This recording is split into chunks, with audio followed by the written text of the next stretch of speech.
السلام علیکم. M B G speaks کے ساتھ میں ہوں سلاف نقوی اور ہمارے ساتھ موجود ہیں بلال غوری صاحب. آپ نے ریفرینڈم بہت دیکھے ہوں گے. فیلڈ مارشل ایوب خان نے اپنے اقتدار کی توثیق کے لیے ریفرینڈم کروایا اور جنرل ضیاء الحق نے شریعت نافذ کرنے کا وعدہ کر کے ریفرینڈم کروایا اور کئی سال اقتدار پر قابض رہے. جنرل پرویز مشرف نے بھی سابقہ فوجی ڈکٹیٹرز کی طرح ریفرینڈم کا سہارا لیا، مگر تمام تر دھونس و دھاندلی کے باوجود کسی ریفرینڈم کا نتیجہ آج تک 100% نہیں نکلا. پاکستان کی سب سے بڑی عدالت میں جج صاحبان کے روبرو آج ایک ایسا ریفرینڈم ہوا جس کی ماضی میں کوئی نظیر نہیں ملتی. آج ہم اس حوالے سے بات کریں گے. غوری صاحب، آج سپریم کورٹ میں کیا ہوا اور اس کا کیا تاثر ابھرتا ہے؟ پہلے تو آپ اس کی تفصیل بیان کیجئے اور اس کے بعد مجھے آپ سے کچھ خطرناک سوال کرنے ہیں. اچھا، پہلے ہی ڈرا دیا. جی، پہلے ہی ڈرا دیا ہے. چلیں دیکھ لیں گے کیا خطرناک سوال ہیں. بہرحال یہ وہی کیس ہے جس کا ہم نے اپنے چند روز پہلے اپنے شو میں ذکر کیا تھا. جی، بلدیاتی انتخابات کے انعقاد کے حوالے سے سپریم کورٹ میں کیس چل رہا ہے. سپریم کورٹ کا 2 رکنی بینچ تھا. جسٹس قاضی فائز عیسیٰ اور جسٹس مقبول باقر پہ یہ بینچ مشتمل ہے. اس میں حکومت سے جو رپورٹ طلب کی ہوئی تھی تو آج حکومت نے رپورٹ پیش کی. اٹارنی جنرل بھی وہاں پہ جو ہے وہ پیش ہوئے عدالت کے اندر اور اس میں یہ ساری جو ہیں وہ باتیں ہوئی. بات شروع یہاں سے ہوئی کہ سپریم کورٹ کے جج صاحبان نے پوچھا کہ بلدیاتی انتخابات کیوں نہیں ہو رہے، آپ نے کیوں نہیں کروائے. جیسا کہ ہم نے اپنے شو میں ذکر کیا تھا کہ انتخابی منشور میں انہوں نے کہا تھا اور اب ارکان پارلیمنٹ کو فنڈز دے رہے ہیں. بالکل. اور وہی بات جس کی یہ مخالفت کرتے رہے، جس سے سیاسی رشوت کہتے رہے. جی ہاں. تو پوچھا کہ جی کیوں نہیں کروا رہے، تو اٹارنی جنرل صاحب جو ہیں انہوں نے فرمایا کہ جی وہ جو رائے شماری ہوئی تھی، مردم شماری ہوئی تھی اس کا نوٹیفیکیشن نہیں ہوا. تو عدالت نے پوچھا کہ نوٹیفیکیشن کیوں نہیں ہوا، تو انہوں نے کہا جی کچھ اعتراضات ہیں اس کے نتائج کے حوالے سے، کچھ صوبوں کو، کچھ سیاسی جماعتوں کو. تو اس پہ جج صاحب نے فرمایا کہ جی ایم کیو ایم کا نام لیا، تو انہوں نے کہا جی کہ کسی سیاسی جماعت کا نام نہ لیں، یہ کوئی سیاسی کیس جو ہے وہ نہیں ہے. تو ان سے پوچھا کہ جی آپ بتائیں کیوں نہیں ہوا الیکشن. انہوں نے کہا جی وہ اعتراضات ہیں. تو انہوں نے کہا جی وہ اعتراضات آپ نے دور کیوں نہیں کیے. یہ جو کونسل آف کامن انٹرسٹ ہے اس کے اندر جس میں سارے جو وزراء اعلیٰ ہیں وہ شریک ہوتے ہیں. پوچھا کہ جی چیئرمین اس کا کون ہے، بتایا کہ جی ظاہر ہے وزیر اعظم اس کو چیئر کرتے ہیں. تو کیوں نہیں اس کا اجلاس ہوا، عدالت نے پوچھا. تو اٹارنی جنرل صاحب نے فرمایا کہ جی وہ وزیر اعظم صاحب چونکہ مصروف تھے تو اس لیے وہ اجلاس نہیں اس کا. اس دوران یہ بات آئی اور سوال کیا گیا اٹارنی جنرل صاحب سے. معزز جج جو ہیں جسٹس قاضی فائز عیسیٰ، انہوں نے پوچھا کہ کیا آپ کے خیال میں میڈیا آزاد ہے. انہوں نے کہا جی ہم آپ کو 3 آپشنز دیتے ہیں، ہاں، نہیں اور تیسرا معلوم نہیں. تو اٹارنی جنرل نے کہا کہ کچھ چوتھا آپشن بھی دے دیں. بالکل ٹھیک ہے. اب چوتھا آپشن تو یہی ہو سکتا تھا کہ بھی آپ عدالت سے فرار ہو جائیں، جواب نہ دیں. ٹھیک ہے. تو یہ دراصل راہ فرار ہی تھا. تو اس پہ جو جج صاحبان ہیں انہوں نے کہا کہ جی یہاں پہ کورٹ روم میں جو جرنلسٹ ہیں وہ موجود ہیں، ان کی بڑی تعداد موجود ہے جو کور کرنے کے لیے آئے ہوئے ہیں. تو ہم ان سے پوچھ لیتے ہیں کہ کیا میڈیا آزاد ہے یا نہیں ہے. صحافیوں سے کہا کہ جی جو سمجھتے ہیں کہ میڈیا آزاد ہے وہ ہاتھ کھڑا کریں. تو جتنے جرنلسٹ موجود تھے کسی نے ہاتھ کھڑا نہیں کیا. اس کے بعد جج صاحبان نے پوچھا کہ جی جو سمجھتے ہیں کہ میڈیا آزاد نہیں ہے وہ ہاتھ کھڑا کریں. تو سب نے ہاتھ کھڑا کر دیا. اس پہ جسٹس مقبول باقر نے کہا کہ یہ پہلا ریفرینڈم ہے کہ جس میں 100% نتائج آئے ہیں. اور اسی طرح جسٹس قاضی فائز عیسیٰ جو ہیں انہوں نے بھی بڑے ہارش سٹیٹمنٹ دی، بڑے سخت ریمارکس جو ہیں وہ پاس کیے اس موقع پہ. انہوں نے کہا جی کہ یہ کیا کلچر ہے کہ ہر جو حکومت مخالف ہے اسے غدار قرار دیا جا رہا ہے اور حکومت کا جو حامی ہے اس کو محب وطن قرار دیا جا رہا ہے. بالکل یہی سٹینڈرڈ ہے. جی ہاں. اور اپنی تعریف سننے کا اگر آپ کو اتنا ہی شوق ہے جس کو، تو وہ پھر کسی ماہر نفسیات سے رجوع کر لے. اگر آپ میڈیا کو کنٹرول کر کے اس کا گلا گھونٹ کے جو ہے وہ تعریف سننا چاہ رہے ہیں. اسی طرح جسٹس مقبول باقر جو ہیں وہاں جو رپورٹرز موجود تھے کور کرنے کے لیے، ان سے میری جب بات ہوئی تو انہوں نے بتایا کہ اس موقع پہ جسٹس مقبول باقر صاحب نے جو بات کی وہ بڑی اہمیت کی حامل ہے. اس موقع پہ انہوں نے ریمارکس دیے کہ جنہوں نے خاموش رہنا ہے وہ رہیں، ہم خاموش نہیں رہ سکتے, ہم سے جتنا ہو سکے گا ہم بولیں گے. واو. اب خاموش نہیں رہا جا سکتا کیونکہ گھٹن کا ماحول ہے. جسٹس مقبول باقر صاحب نے جو ہے یہ فرمایا. قاضی فائز عیسیٰ صاحب نے ایک اور بھی بات کی جو بڑی اہمیت کی حامل ہے. انہوں نے جب یہ بات چل رہی تھی میڈیا کی آزادی کے حوالے سے, تو اٹارنی جنرل خالد جاوید خان نے کہا کہ میں یہ مانتا ہوں کہ سب ٹھیک نہیں ہے لیکن غیر معمولی حالات ہیں, ہم حالت جنگ میں ہیں. تو اس پہ جسٹس قاضی فائز عیسیٰ صاحب جو ہیں انہوں نے فوراً جواب دیا. انہوں نے کہا جی کیا مطلب حالت جنگ میں ہے؟ کوئی جنگ ہو رہی ہے؟ کس سے حالت جنگ میں ہے؟ اگر ایک بندوق بردار شخص جو ہے وہ آپ کو گن پوائنٹ پہ لوٹ لیتا ہے تو آپ کیسے کہہ سکتے ہیں کہ ہم حالت جنگ میں ہیں؟ میں سیویئر چیز بنا دیں. ہاں, تو اس کو آپ سزا دیں, پکڑیں. یہ کس طرح کے آپ ایکسکیوز جو ہیں وہ پیش کریں؟ تو یہ پاکستان کی تاریخ میں واقعی اس کی مثال جو ہے وہ نہیں ملتی. بڑا انٹرسٹنگ قسم کا ریفرینڈم ہے یہ. میں حیران ہوں, لیکن ہمیں جس طرح پہلے میں بات کری تھی کہ 100% نتیجہ نہیں نکلا, یہ بڑا انٹرسٹنگ رہا ہے یہ تو سب. بالکل. اس میں ایک میں آپ سے یہ پوچھنا چاہ رہی ہوں کہ آپ نے بھی بات کی تھی, ہم پہلے پروگرام میں بات کر چکے ہیں جب ہم یہ جسٹس قاضی فائز عیسیٰ کی بات کر رہے تھے, تو آپ نے کہا کہ ان کا فون ہیک کیا جا رہا ہے. اس معاملے میں ذرا اس کے بارے میں تھوڑی سی روشنی ڈالیں کہ اب یہ کیا چل رہا ہے. جیسے پہلے ہم نے بات کی تھی, یہ تو آفیشلی جو ہے وہ سپریم کورٹ کی طرف سے پریس ریلیز آئی تھی جس میں بتایا گیا تھا کہ ان کا فون جو ہے وہ ہیک ہو گیا ہے.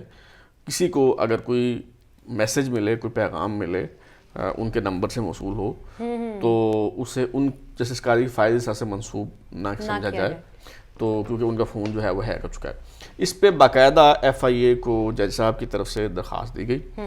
تو ہماری اطلاعات یہ ہیں کہ ایف آئی اے کی جو ٹیم ہے وہ وہاں پہنچی سپریم کورٹ, اور جسٹس قاضی فائز عیسیٰ سے ان کی ملاقات ہوئی. وہ جو فون تھا جس کے متعلق شکایت تھی کہ وہ ہیک کر لیا گیا ہے, وہ اس ٹیم کو جو ہے وہ دیا گیا فون, انہوں نے جائزہ لیا. اب وہ جو ہمیں رپورٹ موصول ہوئی ہے ان آفیشیل وہ یہ ہے کہ ایف آئی اے کی ٹیم نے یہ موقف اختیار کیا اور جج صاحب کو یہ کہہ کے مطمئن کرنے کی کوشش کی, یا یوں کہیں کہ مٹی ڈالنے کی کوشش کی, معاملے کو رفع دفع کرنے کی کوشش کی کہ بھئی یہ ہیکنگ کا معاملہ جو ہے وہ نہیں تھا, یہ کوئی اپلیکیشن تھی جو آپ کے فون میں غلطی سے جو ہے ہو گئی اور اس کی وجہ سے یہ ایشو آ رہا تھا. اب سوال یہ ہے کہ اپلیکیشن بھی خود بخود تو نہیں ہو گئی, اور ہیکنگ جو ہوتی ہے وہ جو لوگ ہیکنگ کو جانتے ہیں انہیں پتہ ہے کہ اس طرح تھوڑی ہوتا ہے کہ فون آپ کا یہ میں چھین لوں تو اس کا مطلب ہے کہ یہ ہیک ہو گیا. ہیکنگ دراصل ہوتی یہی ہے کہ ہیکر کہیں اور بیٹھا ہوا ہے, بالکل جس کا فون بندے کا فون ہیک ہو رہا ہے وہ کہیں اور بیٹھا ہوا ہے, اس کو آپ کوئی ایسی چیز بھیجیں گے, کوئی میسج بھیجیں گے جس پہ وہ کلک کرے گا تو آٹومیٹکلی کوئی اپلیکیشن جو ہے وہ اس پہ انسٹال ہو جائے گی, اور اس کے نتیجے میں آپ اس کا کمپیوٹر سسٹم ہیک کر سکتے ہیں, اس کا موبائل فون ہیک کر سکتے ہیں. تو سوالات تو بہت ہیں, لیکن بہرحال اس والے سے ہم ابھی تک کچھ نہیں کہہ سکتے کہ جج صاحب جو ہیں جسٹس قاضی فائز عیسیٰ کیا وہ ایف آئی اے کی رپورٹ سے سیٹسفائیڈ ہیں یا نہیں, کیا ایف آئی اے کی ٹیم انہیں مطمئن کر پائی یا نہیں. بہرحال انہوں نے اپنی طرف سے اس معاملے کو ختم کرنے اور مطمئن کرنے کی بھرپور کوشش کی ہے, اور یہ جواز پیش کیا ہے کہ یہ ہیکنگ نہیں تھی اور یہ کوئی اپلیکیشن بالکل تھی. بالکل. جی, اگر ہم بات کریں کہ جب آج کی ہی کہ جب جسٹس قاضی فائز عیسیٰ اور جسٹس مقبول باقر جو ہیں وہ اٹارنی جنرل کو جھاڑ پلا رہے تھے, تو اسی وقت وہاں پہ کورٹ نمبر 1 میں جو چیف جسٹس گلزار احمد ہے اسٹیل مل سے متعلق ایک کیس سن رہے تھے, بالکل, اور جس میں انہوں نے کہا کہ اسٹیل مل انتظامیہ اور افسران جو ہیں وہ خزانے پر بوجھ ہیں اور ملازمین سے پہلے ان کو نکالیں. تو آپ کیا نتیجہ اخذ کرتے ہیں ان دونوں معاملات کو سامنے رکھتے ہوئے؟ دیکھیے اس سے تو واضح طور پہ محسوس ہوتا ہے, اور یہ صرف آج کی بات نہیں ہے یا ان دو جو معاملات اور مقدمات کا معاملہ نہیں ہے یا ان دو طرح کے جو ریمارکس جو آج سامنے ہیں. اگر ہم مطلب کافی ماہ سے ہم آبزرو کر رہے ہیں جو ریمارکس آ رہے ہیں, جس طرح کے فیصلے آ رہے ہیں, واضح طور پہ ترجیحات کا فرق محسوس ہوتا ہے. ایسے محسوس ہوتا ہے کہ سپریم کورٹ کے جج صاحبان میں سے کچھ جو جج صاحبان ہیں وہ یہ سمجھتے ہیں کہ کرپشن کا مسئلہ جو ہے وہ بنیادی مسئلہ ہے, اس کو سارٹ آؤٹ کرنا چاہیے. بد انتظامی جو ہے اس کو سارٹ آؤٹ کرنا چاہیے.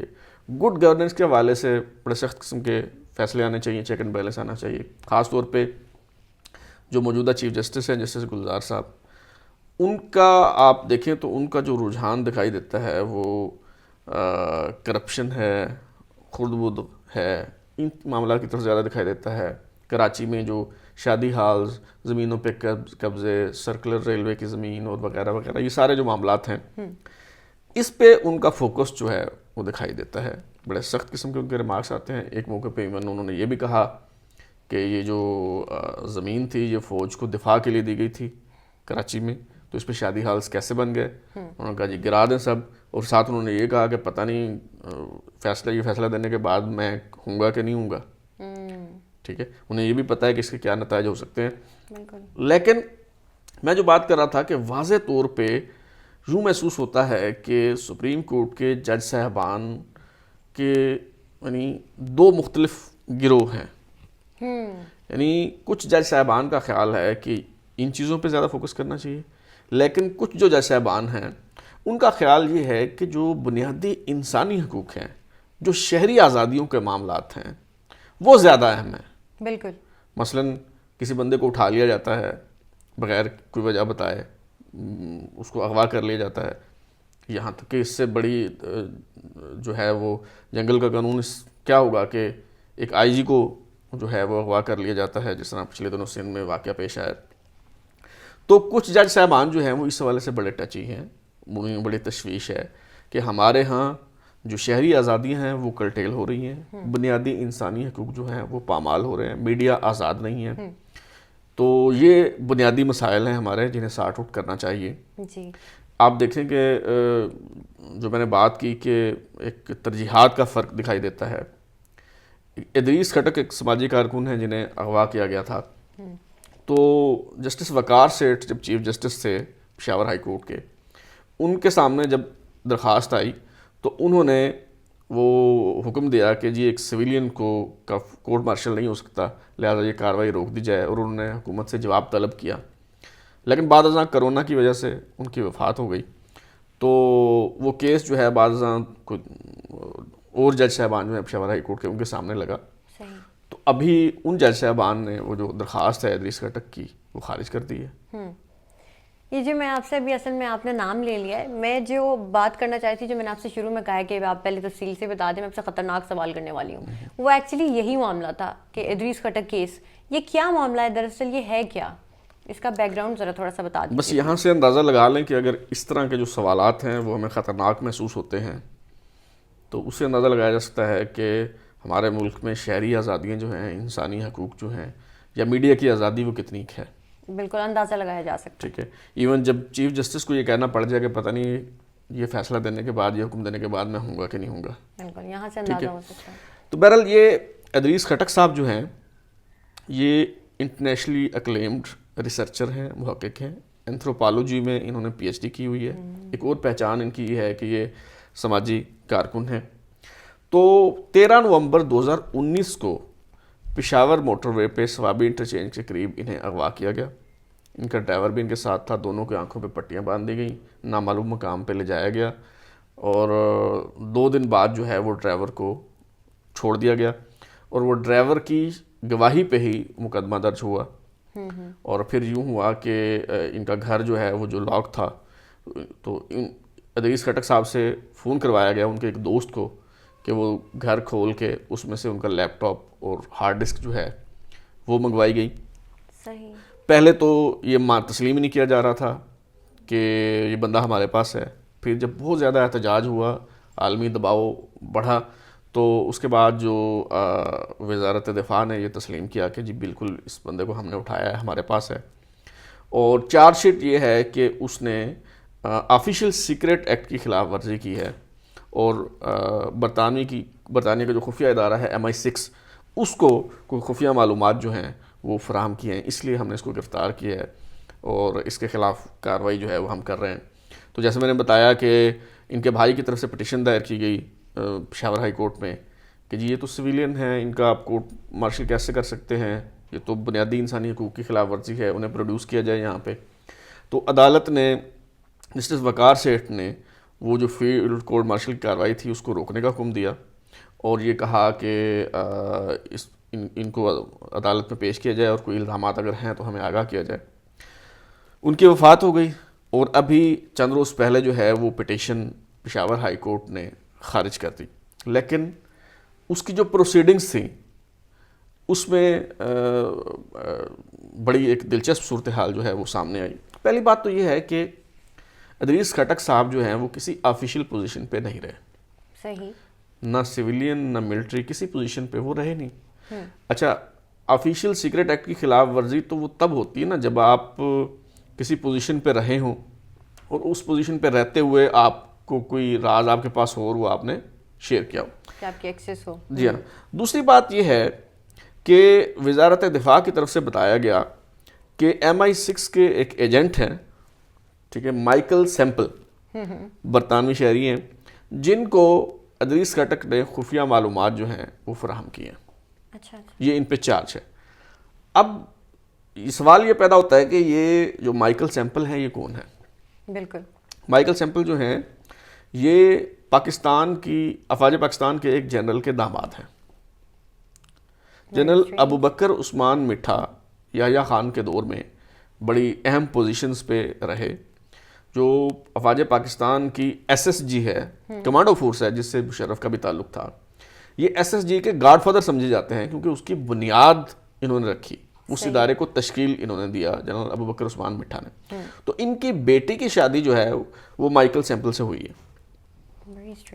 اچھا، اب اس کا مطلب ہے آپ یہ کہہ رہے ہیں کہ آپ کے جو ایک جنرل ہیں اس کا داماد غدار ہے. اچھا، وہ اگر غدار ہے، اس کو اس معلومات فراہم کی ہیں، تو آپ نے اسے گرفتار کیوں نہیں کیا؟ ایبسلیوٹلی. ادریس خٹک کے وکلاء نے یہ موقف اختیار کیا عدالت میں کہ وہ بندہ پاکستان میں دستیاب ہونے کے باوجود اس پہ ہار نہیں ڈالا، اسے گرفتار نہیں کیا گیا، اور ادریس خٹک کو آپ نے اٹھا لیا. تو یہ تو دکھنے میں کنسرن نہیں ہے، جس کو اٹھانا چاہیے تھا یا جس سے انویسٹیگیشن کرنی چاہیے تھی، یہ کہنا چاہیے. ان کو کچھ نہیں کہا گیا، بالکل، اور یہاں ان کے ساتھ یہ واقعہ ہو گیا. اور پھر یہ سوچے سمجھے بغیر الزامات لگائے جاتے ہیں کہ اس کی نتیجہ کیا ہوگا. مثال کے طور پہ پچھلے دنوں جنرل اسد درانی جو ہیں وہ XDG ISI ہیں، XDG MI ہیں. اب ان کو آپ نے غدار قرار دے دیا. جو اسلام آباد ہائی کورٹ میں جواب جمع کروایا گیا کہ جی ECL پہ نام ان کا کیوں ہے اور کیوں نہیں ہٹایا جا رہا، اس کا جواب یہ جمع کروایا گیا کہ جی ان کے خلاف کارروائی کی جا رہی ہے. انہوں نے را کو جو ہے آفیشیل سیکرٹ ایکٹ کی خلاف ورزی کی ہے، را کو حساس معلومات فراہم کی ہیں. گویا آپ یہ کہہ رہے ہیں کہ آپ کا جو XDG ISI ہے، XDG MI ہے، وہ غدار ہے. غداری کا ٹیگ تو فوراً لگا دیا جاتا ہے کسی. آپ کا جو ایک جنرل ہے، اس کا جو داماد ہے، وہ غدار ہے. مطلب آپ خود، آپ کے جو مخالفین ہیں، آپ کے جو دشمن ہیں، انہیں آپ موقع فراہم کر رہے ہیں پروپیگنڈا کرنے کا کہ اگر اس سطح پہ آپ کے صفوں میں غدار اگر ہو سکتے ہیں تو پھر تو کس پہ اعتبار کریں؟ کسی پہ اعتبار نہیں کیا جا سکتا. یہ واقعی عجیب سی سچویشن ہے، عجیب سی صورتحال ہے. تھینک یو سو مچ سر کہ آپ نے ان چیزوں کو ہمارے سامنے رکھا اور کلیئر کیا. کرپشن کی جہاں تک بات ہو رہی ہے تو یہی کہنا بنتا ہے کہ کرپشن واقعی میں بہت بڑا مسئلہ ہے.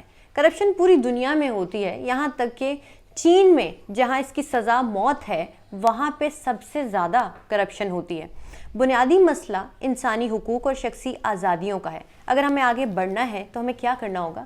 ہمیں آئین و قانون کو مقدم رکھنا ہوگا اور مقدس گائے کا جو تصور ہے اسے ختم کرنا ہوگا. ہمارے شو کا اس کے ساتھ ہی وقت ختم ہوتا ہے. سلافی نقوی اور بلال غوری صاحب کو دیجیے اجازت. اگر آپ کو ہمارا یہ شو اور یہ ویڈیو پسند آئی ہو تو اس کو لائک کیجئے، ہمارے چینل کو سبسکرائب کیجئے، کامنٹ بلو، اور ساتھ ہی بیل آئیکن کو ضرور ہٹ کیجئے تاکہ آپ کو آنے والی تمام ویڈیوز کا نوٹیفیکیشن ملتا رہے. Kindly please share this video as well. اللہ نگہبان.